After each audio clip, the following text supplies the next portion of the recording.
Homecoming will be this year on October 6th against non-conference opponent Gardner-Webb. ETSU women's basketball in action tonight as they play host to Furman. With a sports flash on 1420 NBC Sports Radio Tri-Cities, I'm Matt Pauley.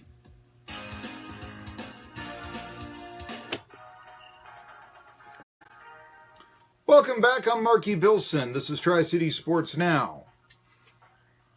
And the big news, I guess, that broke around, I knew that ETSU was going to be releasing their schedule yesterday, but ETSU released their football schedule for this upcoming season. And not any real big surprise. We all knew about the game at Neyland Stadium that you just heard about with Matt Pauley telling you about it. First time that the Vols and Bucks will have ever met on the gridiron. It is also the first time since reinstatement that the Bucks will be playing an FBS team. And I guess they get the Vols at the right time because they're 4-8, but still a mighty opponent for ETSU to take on. ETSU, very famously, veteran Bucks fans know this, they have defeated an FBS team. It was called a 1A team back in the day. That was NC State back in 1987, 29-14. Billy Taylor was on that team, now the defensive coordinator.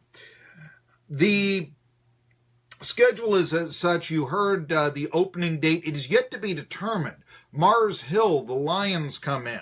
This is very interesting to me because, it's the classic opening day tune-up game, get the season off to a victory. Same thing as when ETSU opened up against Limestone. Certainly, I think ETSU learned their lesson. I know what they thought. Oh, I know. Let's get Kennesaw State in to begin our program. They're an upstart team, too. We'll have a chance. Oh, boy, we lost by 40. That was not the most wonderful day in the history of ETSU football, the bringing it back, even though tickets were going for $200 apiece. That one took the air out of the program immediately. But thinking, you're a startup team. You're essentially, in the way Torbush put it together, it was essentially a 13th grade team, if you will. Yeah, a bunch of guys, just a bunch of freshmen playing. And so the losses then to even Maryville or, certainly, Kennesaw State that year were almost to be expected. Anyway, the Bucks will open up with Mars Hill. This is a long-time tune-up opponent. A word on that. The Lions just coming down 26. Date hasn't been set yet.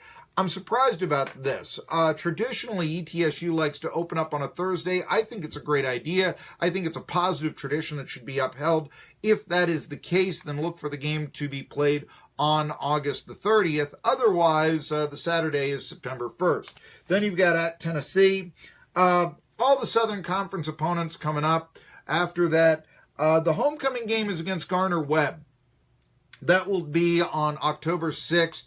So outside of the Southern Conference, Mars Hill, Tennessee, and Gardner-Webb. Gardner-Webb was 1-10 last year. It's not, they're out of the Big South Conference. They are down. That's why they come in and play. That's another. The schedule reminds me of when Mike Cavan took over the Bucks in '92, and the Bucks were down then. 2-9, and he made the schedule soft. One of the teams he actually did schedule was Mars Hill. They beat him 21-0. I remember I worked at a pizza place at the time. I delivered the pizzas to ETSU after they beat the Lions in 1992. However, they didn't tip me. I'm still angry about that. It's all been taken care of, kid. Don't worry about it. Thanks. I really came over there because you just won 21-0, and I thought I was getting a $21 tip, to tell you the truth. But anyway, here's the rest of the schedule. Mars Hill, Tennessee, September 8th at VMI. You can figure then a 2-1 record. Furman. By the way, Furman, did you see who they replaced Fred Quarles with as the tight ends coach? It's Connor Shaw, the old South Carolina quarterback. Late of the Browns, was hurt a lot. Played with the Bears, but was hurt a lot. So that would likely be a loss. Home to Chattanooga. Chattanooga's down. You want to be optimistic and say victory? Okay, Gardner-Webb. So a chance to be 4-2 before traveling to the Citadel. The Wofford Terriers with their new head coach Western comes in Western Carolina on October 27th, November 3rd at Mercer. Then the open date on November 10th, a late open date. And finally, the Samford Bulldogs come in to Johnson City for the final game of the year. But a late open date, I find that very interesting. A late open date for ETSU, November 10th. I don't think that helps them out. This schedule, you could say, is a winning record possible there? Yeah, possibly. I think a 6-5 or something. You've got the Southern Conference. By the way, for everybody trying to say how great the Southern Conference is, remember, this is not your father's Southern Conference. I've seen the RPI ratings ranking the SoCon literally at the very bottom of the RPI for FCS. And we'll talk about that, I guess, in a bit. In terms of basketball so far, the RPI for men's basketball this year for the Southern Conference is 17th.